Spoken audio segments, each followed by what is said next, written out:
সিজদার রাতও ভোর হয়, নেশার রাতও ভোর হয়।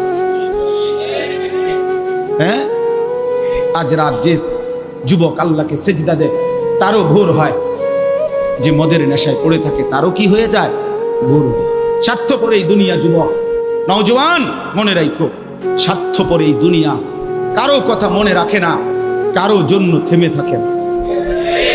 আমি এই পরশুদিন দেখছি, গতকালকের আগের দিন সকাল 6:30 বাজে আমি আমার বাজারে, ময়নামতি সাবের বাজার, ওইখানে দেখছি একটা হাইয়েস্ট গাড়ি একটা ট্রাকের মুখোমুখি হইয়া, হাইয়েস্ট গাড়িটার ড্রাইভারটা জাগাত তারে বাইরে করছে টাইম না হেসরাইয়া, কিছুক্ষণের মধ্যে লোকটা মারা গেছে।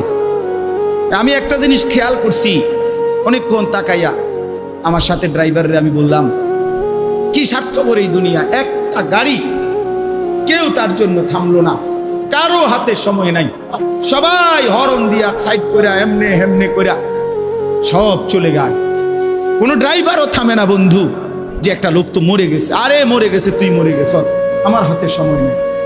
এই জন্য স্বার্থপর এই দুনিয়া, বড় স্বার্থপর, হয় কারো জন্য থামে না, কারো কথা অপেক্ষা করে না। চলতে তোমার কথা কেউ মনে রাখবে না। তুমি যদি নষ্ট হয়ে যাও, তুমি যদি কবরে আযাব হয়, তোমার যদি জাহান্নামের আগুন তোমারে পুড়তে হয়, আল্লাহর কসম বন্ধু, তোমার পতন তুমি করে দিলা, নিজেরে নষ্ট তুমি করে দিলা, শেষ পর্যন্ত দেখবা কেউ তোমার কথা মনে রাখবে না। এই পৃথিবী ধোঁকা, ধোঁকা। চলো এই জন্য আল্লাহর দিকে ফিরে আসি। ইল্লা মান তাবা ওয়া আমানা ওয়া আমিলা সালিহান, আল্লাহ বলে যে গুনাহ ছেড়ে দিয়ে তওবা করলো, আমি আল্লাহকে বিশ্বাস করলো এবং পুনরায় আবার নেক আমল শুরু করে দিল, ফাউলাইকা ইয়াদখুলুনাল জান্নাহ, আমি আল্লাহ ওয়াদা দিলাম, আমি আল্লাহ তাদেরকে জান্নাতেই ঢুকায়া দেব। ওয়ালা ইউজলামুনা শাইআ, কোনো জুলুম করা হবে না এক বিন্দু। অর্থাৎ পেছনের গুনার জন্য আমি লজ্জা দেব না, বরং তওবা করার কারণে, ফিরে আসার কারণে, নতুন করে আবার নামাজ সেজদা বন্দিগি পাক পবিত্র জীবন চলার কারণে এখন থেকে নিয়ে বাকি জিন্দেগির আমলের বরকতে জান্নাত দিয়ে দেব। এই জন্য প্রিয় সন্তান, প্রিয় কিশোর, নওজওয়ান, যুবক, চলো ইনশাআল্লাহ বদলাইবার সিদ্ধান্ত নেই। সবাই এই পরিমাণ শাহওয়াত, এই পরিমাণ অবৈধ কামনা বাসনা, নারী ছবি, অশ্লীলতা, বেহায়াপনাতে মাতাল হয়ে গেছে বন্ধু চারিদিকে, সমাজের চারিদিকে। হজ্জের সফরে ছিলাম, যে কয়দিন যাই খোঁজ খবর নিছি, দেশের খবর একটাই, হত্যা, খুন, ধর্ষণ, নারী নির্যাতন। আর সবচেয়ে আশ্চর্যের কথা হলো, আমি মনে হয় আমার এই ছোট্ট হায়াতে গত 30 বছরে আমি যেই কথাটা এতবার শুনি নাই, গত 2 মাসে বারবারই শুনি চারিদিকে পরকিয়া। এটা এই পরিমাণ সমাজে বেড়ে গেছে, অসভ্যতা, যে স্বামী থাকতো নারী অন্য পুরুষের প্রতি আসক্ত, স্ত্রী থাকতো ওই জানোয়ার অন্য নারীতে আসক্ত, এটা খুব বেশি পরিমাণ বেড়ে যাচ্ছে, যার কারণে আপনজনকে হত্যা করতে পর্যন্ত লজ্জিত হচ্ছে না। এর চাইতে বড় আশ্চর্য, আশ্চর্য বাংলাদেশে এর চাইতে বড়, এর চাইতে দুর্ধর্ষ হত্যার ঘটনাও 2 দিনে কি হয়ে যায় খবর বোঝা যায়। কিন্তু এখানে কেন বোঝা যাচ্ছে না? বোঝা যাচ্ছে এটা স্পষ্ট, আপনজনের এটা ধামাচাপা দেওয়ার জন্য সব রকমের প্রসেসিং করা হচ্ছে, সব প্রসেসিং করা হচ্ছে। অসহায় ইমাম মুয়াজ্জিনকে বেইজ্জতি কেউ করতে পারে নাই, কোন আলেমে দ্বীন ইনশাআল্লাহ বেইজ্জতি হবেও না ইনশাআল্লাহ। মনে রেখে, মনে রেখে, গতকালকে রাত্রেও আমাদের কুমিল্লায় গত 3 মাস আগে একজন আলেমে দ্বীনকে একজন প্রিন্সিপাল বেইজ্জতি করছিল, অপমান করে সামান্য অজুহাতে মসজিদ থেকে বিদায় করে দিছিল। ওই কলেজের ছেলেরা গতকালকে রাত্রে ওই মসজিদের ভিতরে ঢুকাইয়া 9 ঘন্টা আটকাইয়া তারে, তার হাতে ছাত্রদের উপস্থিতিতে তারে পদত্যাগ পত্র দিয়া ঘাট ধরে কলেজ থেকে বের করে দিছে। আল্লাহ তাআলা বেইজ্জতি করে দেখায় দিছে। ছাত্ররা বলছে, স্যার সই দেন, আপনারে 50 টাকা দিব। মানে 50 টাকা, 100 টাকার লোভ সামলাইতে পারেন নাই, নেন। পদত্যাগপত্র সই দেন। এই জন্য দোস্ত, নারীর আসক্তি, জিনা, ব্যভিচার, পরকীয়া, অসভ্যতা, যুবক ভাই তোমরা বাঁচতে হবে। নওজোয়ান, আল্লাহ যদি হায়াত দেয় তোমরে, আগামী সময়টা তোমরা তো পৃথিবীতে থাকতে হবে।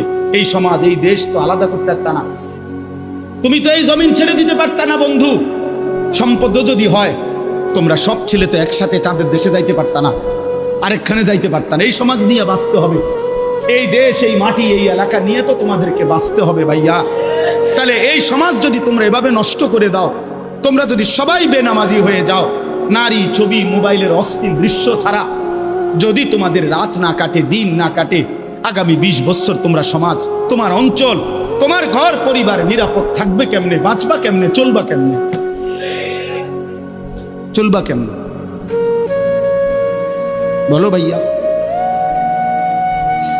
9 বছরের বাচ্চা মেয়ে যদি নিরাপত্তা না পায়, আমার সমাজ কি পরিমাণ অশান্ত হয়ে গেছে। হ্যাঁ, কেমনে বাঁচবা ভাই? তোমারও তো বোন আছে, তোমারও তো ছোট্ট বোন আছে, তোমারও তো ছোট বোন আছে, তোমার বোনেরও তো নিরাপত্তা দরকার। তুমি তো এই সমাজ থেকেই, এই পৃথিবী থেকেই কোনো না কোনো নারীকে বিয়ে করবা, তারও তো চরিত্রের পবিত্রতা দরকার, দরকার না? তো কেমনে মিলবে ভাইয়া? কেমনে মিলবে? সবাই যদি এমন চরিত্রহীন হয়ে যাও, নারী ছাড়া, ছবি ছাড়া, মোবাইল ছাড়া, উলঙ্গ দৃশ্য দেখা ছাড়া তোমাদের রাত কাটে না, দিন কাটে না, আমার সন্তানরা কেমনে আগামীর পৃথিবীতে তোমরা বাঁচবা ভাইয়া বলো?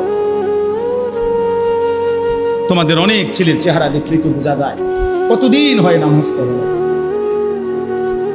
কতদিন হয় মালিকরে একটা সেজদা দেয়।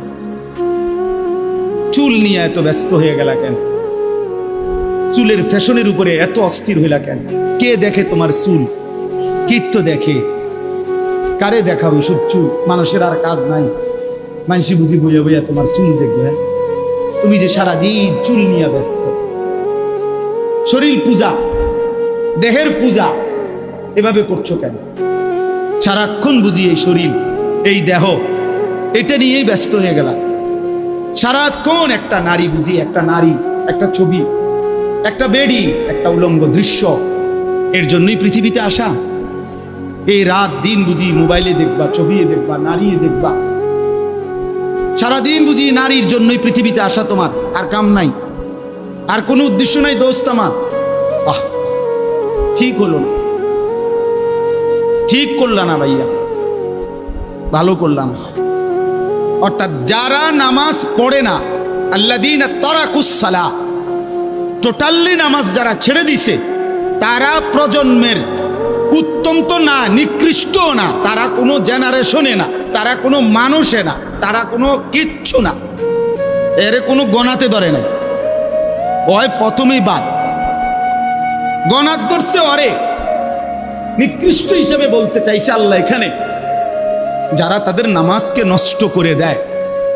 তাফসীরের মধ্যে লিখছে নামাজ নষ্ট করে দেয় মানে কি? 1 নাম্বার, যে ব্যক্তি নামাজকে যথাসময়ে আদায় করে না, ইউআখিরুনাস সালাহ, তাখির করে, নামাজ সবসময় দেরিতে পড়ে। নামাজ সবসময় কখন পড়ে? দেরিতে পড়ে।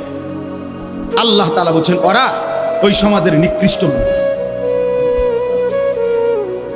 ফাওয়াইলুল লিল মুসাল্লিন আল্লাযীনা হুম আন সালাতিহিম সাহুন।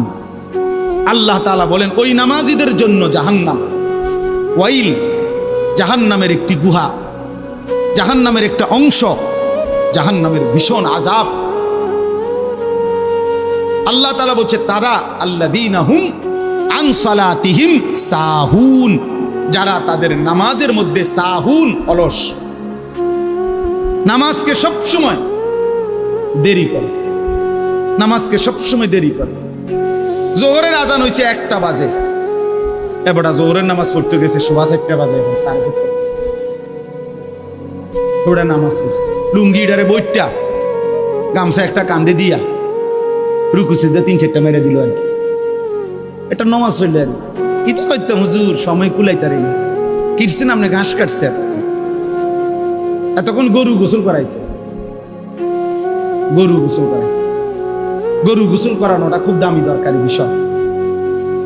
নামাজকে এরকম প্রতিনিয়ত যে বিলম্ব করে আল্লাহ তাআলার কোরআনের ভাষায় তারা নিকৃষ্ট মানুষ, নিকৃষ্ট মানুষ। আদাউস সালার অন্তর্ভুক্ত, আদাউস সালার অন্তর্ভুক্ত নামাজকে বিলম্ব।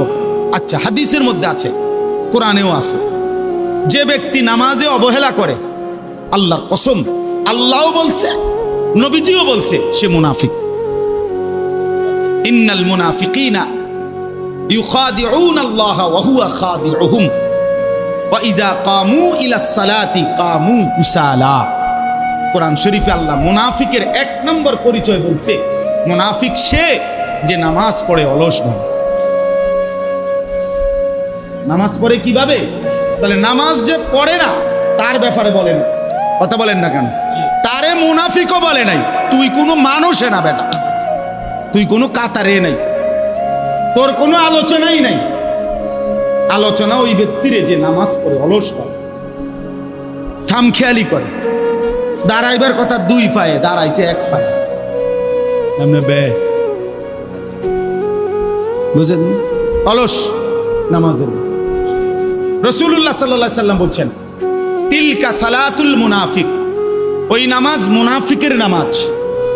ইয়ারকুবু হাত্তা তাগরুবা শামস, আসরের নামাজ না পড়ে যে অপেক্ষা করতেছে, অন্য কাজে ব্যস্তছে, এরই মধ্যে সূর্য ডুবে যাচ্ছে, সূর্য ডুবার কাছাকাছি। হাত্তা কানাত বাইনা কারনাই শয়তান, সূর্য ডুবার সময়ে শয়তান তার দুই শিং সূর্যের পাশে বাড়াইয়া দেয়। আল্লাহ নবী সাল্লাল্লাহু আলাইহি সাল্লাম বলেন, কামা ফানাক্কারা আরবাআন, সূর্য ডুবে যায়, এই সময় ওই আসরের নামাজের জন্য দাঁড়াইয়া 4 রাকাতে যেন 4টা ঠুক্কর মারছে। লা ইয়াযকুরুল্লাহ ইল্লা কালিলা, ঠিক মতো তাসবিহগুলো নামাজের আদায় করে নাই। রাসূল বলছে 3 বার, ওইটা মুনাফিকের নামাজ, মুনাফিকের নামাজ, মুনাফিকের নামাজ, মুনাফিকের নামাজ। তোর মতো নিকৃষ্ট নির্লজ্জ বেহায়া আল্লাহর জমিনে তো কোনো কুত্তাও হয় না, কোনো কুত্তাও তো এরকম হইতে পারে না। কুত্তাও যদি আল্লাহ তাআলা সেজদার হুকুম দিত তো সে দিত, তাকে তো আল্লাহ সেজদার হুকুম দেয় নাই, এই জন্য সে সেজদা দেয় না। তুমি নাফরমানের তো আল্লাহ সেজদার হুকুম দিছিল, দিলা না কেন? তোমার তুলনা তো জানোয়ারের সাথেও হয় না। এই জন্য তো আল্লাহ বলছে বালহুম আদাল, ওই জানোয়ারের চাইতে নিকৃষ্ট। ওর উদাহরণ নাই, ওর তুলনা কুকুরের সাথেও না, ওর তুলনা শুকরের সাথেও না। আল্লাহর কোন সৃষ্টির অন্তর্ভুক্ত না। বলো মিয়া, এত বিবেকহীন কেমনে হইলা? আফা হাসিবতুম আন্নামা খালাকনাকুম আবাসান, কি ভেবেছো বান্দা আমি তোমাকে অনর্থক বানিয়েছি? তোমাকে আমি একদিন, আমি আল্লাহ 1 সেকেন্ডে চাইলে পারি, কুন ফায়াকুন, আমি হও বললেই হয়ে যায়। সেই আমি 9 মাস কেন লাগাইলাম? 9 মাস লাগাইলাম। আরে বলো কি বান্দা, নিজ হাতে খালাকতুহু বিয়াদিয়া, আল্লাহ বলেন আমি আমার নিজ কুদরতি হাতে আমার বান্দাকে আমি বানাইছি, আমি বানাইছি। বড় যত্ন করে 1 ফোঁটা নাপাক পানির মধ্যে এত চমৎকার ডিজাইন পৃথিবীর কেউ কল্পনাও করতে পারে না। ইন্না খালাকনাল ইনসানা মিন নুতফাতিন আমশাজ, বীর্যের 1 ফোঁটা থেকে আমি আল্লাহ তাআলা মানুষকে বানিয়েছি। এত সুন্দর চমৎকার নাক কান ডিজাইন। কোন পানির 1 ফোঁটার উপরে, 1 ফোঁটা পানির মধ্যে কেউ কোনো ডিজাইন করুক, কি দিয়ে করবে? পানির উপরে ডিজাইন করে কেমনে? আবার রব্বুল আলামিন বলে সেই পানির নাপাক ফোঁটা দুর্গন্ধযুক্ত, আমি তার মধ্যে এমন সুন্দর একটা ডিজাইন করেছি।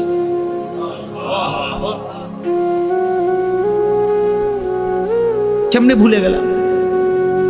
মা গাররাকা বিরাব্বিকাল কারীম, আমার মতো মেহেরবান দয়ালু মাওলা 24 ঘন্টা যে তোমাকে অজস্র অগণিত নিয়ামত দিচ্ছি, এই আসমান জমিন, এই চাঁদ সূরজ আলো বাতাস, 1 সেকেন্ড বান্দা এই বাতাস বন্ধ করে দিলে তুমি নিশ্চিহ্ন হয়ে যাবে। তুমি এই পৃথিবীতে নিঃশ্বাস ত্যাগ করে মৃত্যুবরণ করবা। একটা নিঃশ্বাসের জন্য তুমি এতটা মুখাপেক্ষী আমি আল্লাহর কাছে, সেই আমাকে একটা সিজদা দিবা না? সেই আমাকে একবারও ডাকবা না?